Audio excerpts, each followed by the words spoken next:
जय हिंद स्टूडेंट्स आज की इस वीडियो में मैं आपको बताने वाला हूँ class 12 the economics board exam 2025 के लिए महत्वपूर्ण दीर्घोत्तरी प्रश्न। अगर आप इस वीडियो को देख लेते हैं आपका 30 नंबर जो अर्थशास्त्र है उसका आपका 30 नंबर कंप्लीट हो जाएगा, जो भी लॉन्ग क्वेश्चन जो होता है।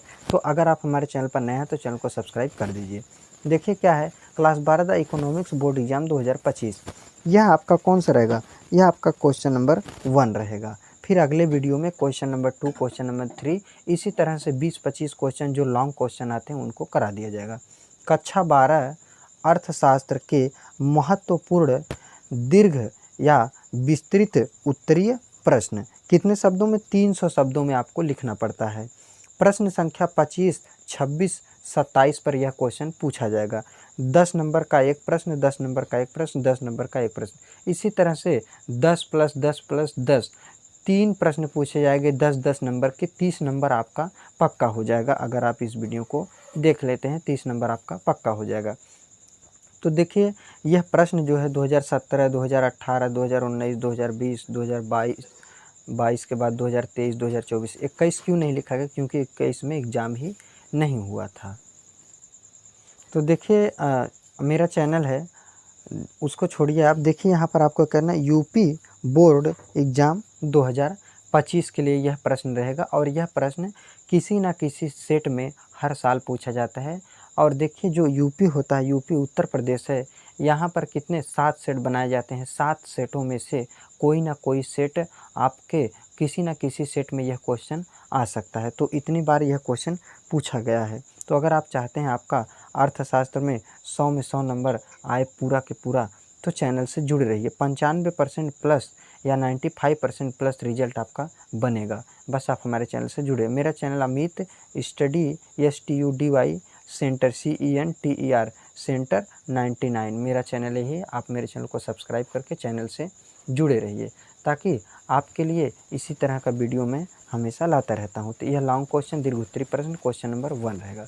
तो चलिए आपके क्वेश्चन को बताता हूँ। देखिए यही आपका है, कौन सा है? प्रश्न नंबर 1। प्रश्न नंबर 1 क्या पूछा है? अर्थव्यवस्था की केंद्रीय समस्याओं की विवेचना कीजिए। जो अर्थव्यवस्था की केंद्रीय समस्या है उसकी विवेचना कीजिए, यानी अर्थव्यवस्था के केंद्रीय समस्याओं के बारे में आप बताइए। तो आपको हेडिंग कैसे डालना? क्या पूछा है क्वेश्चन में? अर्थव्यवस्था की केंद्रीय समस्या। तो हेडिंग आप डालेंगे अर्थव्यवस्था की केंद्रीय समस्या, उसके बाद आप उत्तर लिखना चालू करेंगे। अब देखिए आपको उत्तर लिखना कैसे है। किताब में अगर खोजा जाए किसी भी प्रश्न का उत्तर तो वह बड़ा बड़ा होता है, यानी अगर 300 शब्द है तो 500-600 में दिया रहता है। इसीलिए आपको बोर्ड एग्ज़ाम में जितना पूछा जाए उतना ही करना होता है और कोई भी क्वेश्चन छोड़ना नहीं है।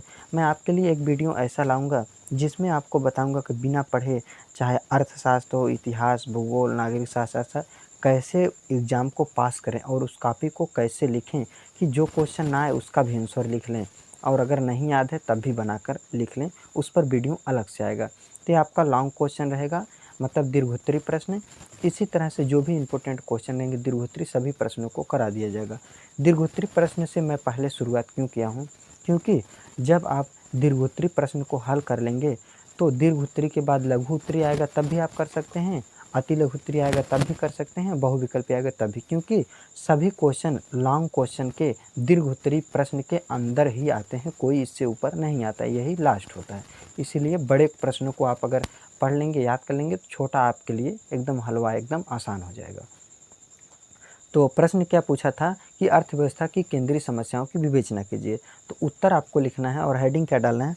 अर्थव्यवस्था की केंद्रीय समस्या, क्योंकि यही पूछा है। तो अब आपको लिखना है प्रत्येक अर्थव्यवस्था आवश्यकता की अनेकता, साधनों की सीमितता तथा इसके कारण चुनाव की समस्या का सामना करना पड़ता है।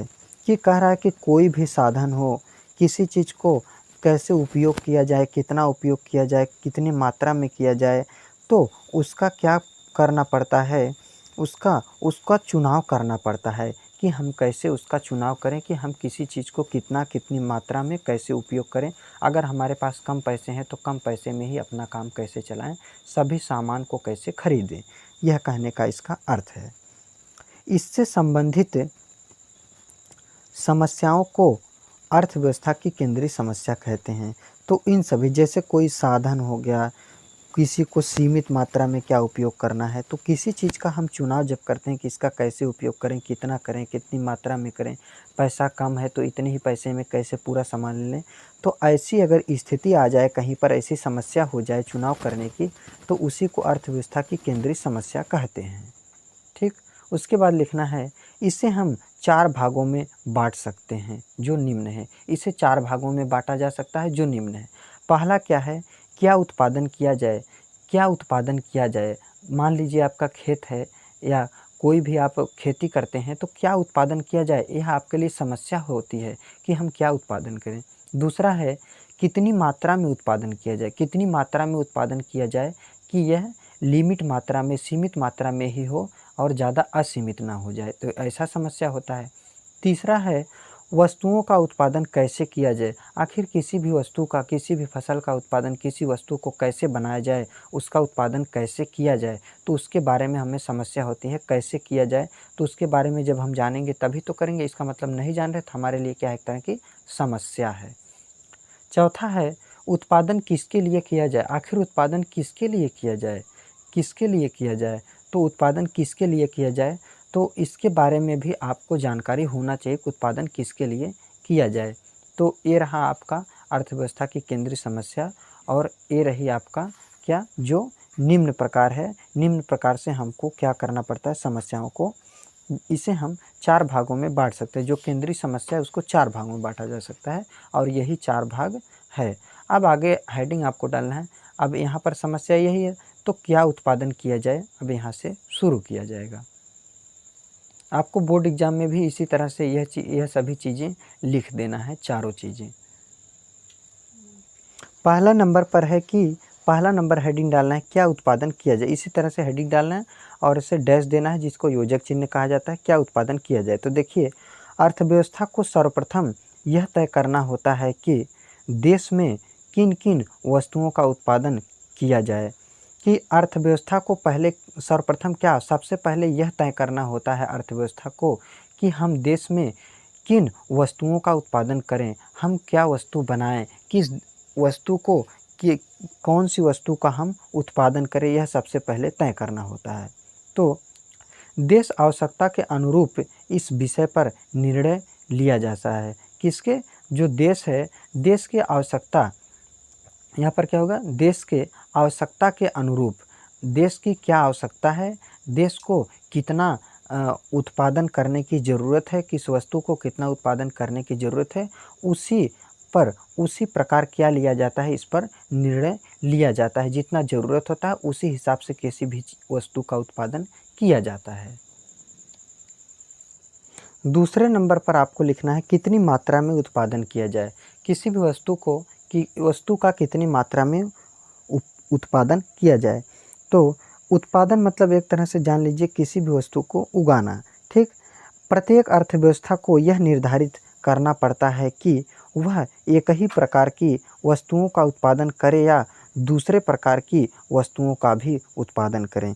कितनी मात्रा में, क्या लिखा है यहाँ पर, कितनी मात्रा में उत्पादन किया जाए। मतलब कोई भी अर्थव्यवस्था है तो वह सोचता है कि उसको यह निर्धारित करना पड़ता है, तय करना पड़ता है कि हम किसी भी वस्तु का अगर उत्पादन कर रहे हैं तो क्या केवल एक ही वस्तु का उत्पादन करें और क्या दूसरी वस्तु का उत्पादन नहीं करना चाहिए।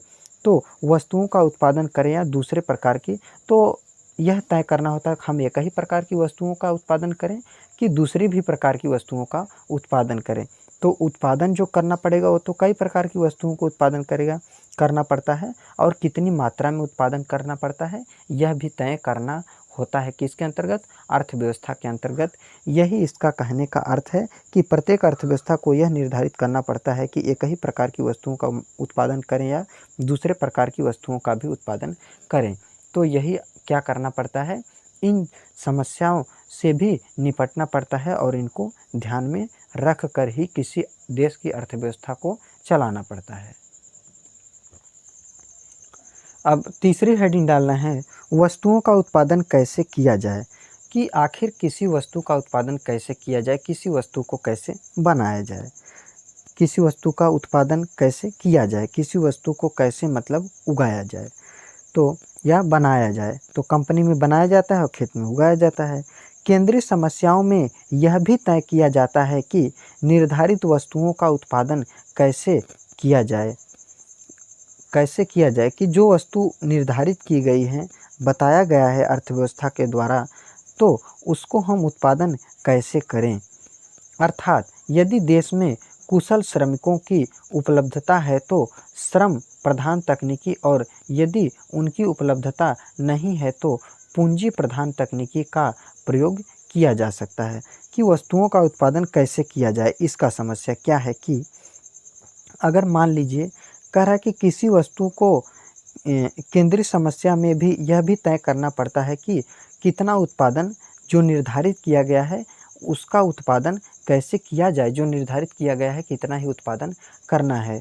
तो अगर श्रमिक उपलब्धता यानी पूरी मात्रा में अगर श्रमिक हैं तो श्रम प्रधान तकनीकी के द्वारा किया जा सकता है, और अगर उनकी उपलब्धता नहीं है तो पूंजी प्रधान यानी पैसे के द्वारा पूंजी प्रधान तकनीकी, किसी भी ऐसी तकनीकी को अपना कर किया जाए जिसमें क्या हो, मजदूर की आवश्यकता कम हो, श्रमिक की आवश्यकता कम हो, तब हम क्या करें, किसी भी वस्तु का उत्पादन करें। तो यही आपका तीसरा हेडिंग था। और चौथा हेडिंग आपका है उत्पादन किसके लिए किया जाए। आखिर उत्पादन किसके लिए किया जाए, उत्पादन अगर हम कर रहे हैं, किसी चीज़ को बना रहे हैं तो हम किसके लिए बना रहे हैं, तो इसके बारे में आपको यहाँ पर लिखना है। यह आपका चौथा हेडिंग रहेगा, क्योंकि उसमें क्या थी समस्या, 4 जगह समस्या होती है। कितनी जगह, 4 जगह। क्या उत्पादन किया जाए, कितनी मात्रा में उत्पादन किया जाए, वस्तुओं का उत्पादन कैसे किया जाए, उत्पादन किसके लिए किया जाए, तो इन तरह की समस्याएं होती हैं। तो उत्पादन किसके लिए किया जाए, तो हेडिंग डालने के बाद आपको लिखना है, क्या लिखना है, अर्थव्यवस्था यह भी तय करती है कि उत्पादन किसके लिए किया जाए। अर्थव्यवस्था जो होता है वह यह भी तय करता है कि आखिर हम किसी वस्तु का उत्पादन कर रहे हैं तो किसके लिए करें उत्पादन। संपूर्ण अर्थव्यवस्था के उत्पादन को व्यक्ति विशेष में किस प्रकार विभाजित किया जाए कि जिससे वह आवश्यकता की पूर्ति कर सके। ठीक, इसका विभाजन आय के वितरण पर निर्भर करता है। कह रहा है कि उत्पादन जो है अर्थव्यवस्था यह भी तय करती है कि उत्पादन किसके लिए किया जाए। तो सही बात है, किसके लिए हम उत्पादन करें। संपूर्ण अर्थव्यवस्था के उत्पादन को व्यक्ति विशेष में किस प्रकार, मतलब जो संपूर्ण, जो आपका पूरा क्या है, संपूर्ण अर्थव्यवस्था है, उसको सभी व्यक्ति के लिए, व्यक्ति विशेष मतलब सभी व्यक्तियों में कैसे विभाजित किया जाए जिससे कोई भी व्यक्ति क्या कर सके, अपनी आवश्यकता को पूर्ति कर सके। इसका विभाजन आय के वितरण पर निर्भर कर, आय के वितरण पर, और इसका विभाजन जो है, इसका जो विभाजन है किस पर निर्भर करता है, आय के वितरण पर, कि किसी व्यक्ति का आय कितना है, इस पर क्या करता है, यह निर्भर करता है। तो ये रहा आपका अर्थव्यवस्था की केंद्रीय समस्याएं। इनमें आपको बस 4 हेडिंग लिख देना है, आपको 10 नंबर मिल जाएगा। ऐसा नहीं कि जितना मैं लिखा उतना ही। अगर आप अर्थशास्त्र में कोई भी चीज़ जान रहे हैं तो आप उसको बनाकर अपने ही शब्दों में थोड़ा चढ़ा बढ़ाकर आप लिख सकते हैं। ज़रूरी नहीं जो क्वेश्चन पूछा जाए हम सेम टू सेम लिखें। क्वेश्चन उनका पूछने का तरीका रहेगा और लिखने का तरीका आपका रहेगा। आप ये कभी मत सोचिए कि हम जो पढ़े हैं सेम टू सेम छाप दे जाकर लिख दें तभी पूरा नंबर मिलेगा। नहीं, ऐसा नहीं है। वहाँ पर सिर्फ अगर आप लिखे हैं तो आपका मेहनत का फल ज़रूर मिलेगा। लिखने पर पूरा नंबर वहाँ पर दे दिया जाता है। तो ये रहा आपका दीर्घोत्तरी विस्तृत प्रश्न, जिसको 300 शब्दों में लिखना है, और यह क्वेश्चन नंबर 1 था। अगले वीडियो में क्वेश्चन नंबर 2 आएगा, जिसमें आप उसका भी आंसर आप लिख लेंगे। देखिए, मैं क्या करता हूँ कि लॉन्ग क्वेश्चन कोई नहीं कराता, क्योंकि लॉन्ग क्वेश्चन कराने में क्या है, कॉपी में लिखने में समय लगता है बहुत, और समझ कर लिखना पड़ता है, उसके बाद वीडियो बनाना पड़ता है और पढ़ाना पड़ता है। तो पहले मैं बड़ा क्वेश्चन दीर्घोत्तरी करा दूंगा, ताकि लघुत्तरी, लघुत्तरी, बहुविकल्पी सब आपके हाथों में होगा। इसलिए पहले बड़ा क्वेश्चन आप हल करिए, ताकि छोटा क्वेश्चन अपने आप ही हल हो जाए। और अब अगर आपको वीडियो पसंद आई हो, मेरा पढ़ाया हुआ पसंद आया हो, तो आप हमारे चैनल को सब्सक्राइब कर दीजिए, वीडियो को शेयर कर दीजिए, कमेंट कर दीजिए, लाइक कर दीजिए। जिस टॉपिक पर वीडियो आपको चाहिए उस टॉपिक के लिए आप कमेंट कर दीजिए, उस टॉपिक पर मैं वीडियो आपके लिए लाऊंगा। तो आज के लिए बस इतना ही। जय हिंद, जय भारत।